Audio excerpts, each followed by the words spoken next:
কথায় আছে বাঙালির পায়ে সর্ষে। বাঙালি ভ্রমণপ্রিয় আর অজানাকে জানতে ছুটে যায় ভারতের বিভিন্ন প্রান্তে। তাই দীঘা, পুরী, দার্জিলিংয়ের পর বাঙালির অন্যতম প্রিয় এবং মনের কাছের ডেস্টিনেশন সেটা হলো হরিদ্বার।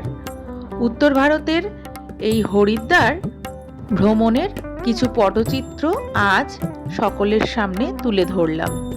2024 অক্টোবর মাসের পুজোর সময় কুম্ভ এক্সপ্রেসে হাওড়া থেকে হরিদ্বারে পৌঁছানোর পর দেবভূমি হরিদ্বারের যে সৌন্দর্য এবং জনসমাগম আমাদের চোখে পড়েছে তা ছোট্ট ছোট্ট ক্লিপিংস ও ভিডিওর মাধ্যমে সকলের কাছে তুলে ধরলাম।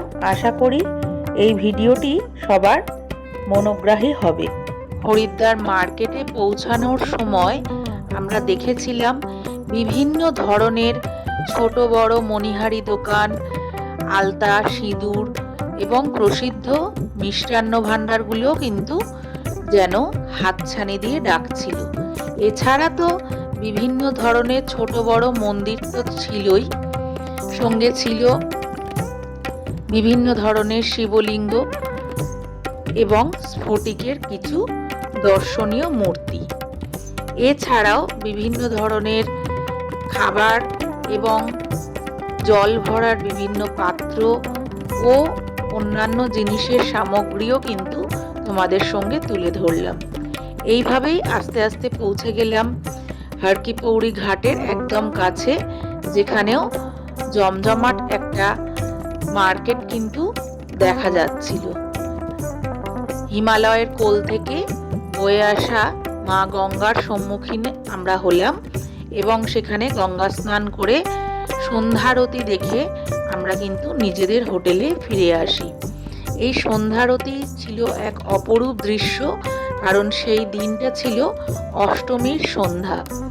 সেই সন্ধ্যারতি আমাদের মন ছুঁয়ে গিয়েছিল এবং সমস্ত বাঙালির মনে একবার হলেও যে স্বাদ থাকে হর কি পৌড়ি ঘাটের সন্ধ্যারতি, তা আমরা প্রত্যক্ষ করেছিলাম মানস চক্ষে এবং গেঁথে নিয়েছিলাম মননে স্মৃতির মণিকোঠায় রাখার জন্য। সন্ধ্যারতি শুরু হওয়ার পূর্বে প্রত্যেকে নিজের নিজের মনস্কামনা জানিয়ে যে প্রদীপের ডালাগুলো ভাসিয়েছিল তা দেখতে এক কথায় অপরূপ লাগছিল একসাথে। এরপর নৃত্য, গীত, বাদ্য সহকারে শুরু হয়েছিল হর কি পৌড়ি ঘাটের বিখ্যাত সন্ধ্যারতি।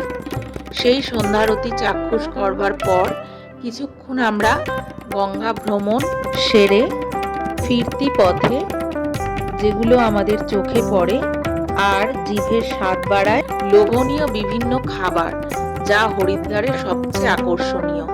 গোলাপ জামুন, বিভিন্ন ধরনের রাবড়ি, লস্যি, চানা, এছাড়া রয়েছে আলু টিক্কি, মুখরোচক নানা রকমের চাট, ঝালমুড়ি, আলুর চপ কি নেই, এবং নানান ধরনের মুখরোচক খাদ্যবস্তু, যেগুলো কিন্তু তোমার একবার হলেও মন কাড়বেই এবং হাতছানি দিয়ে ডাকতেই থাকবে। প্রত্যেকে সেইগুলো এড়িয়ে যাওয়া অসম্ভব হয়ে পড়ে। সবশেষে চায়ের চুমুক তো ছিলই। শেষ করলাম আজকের হরিদ্বার সফর।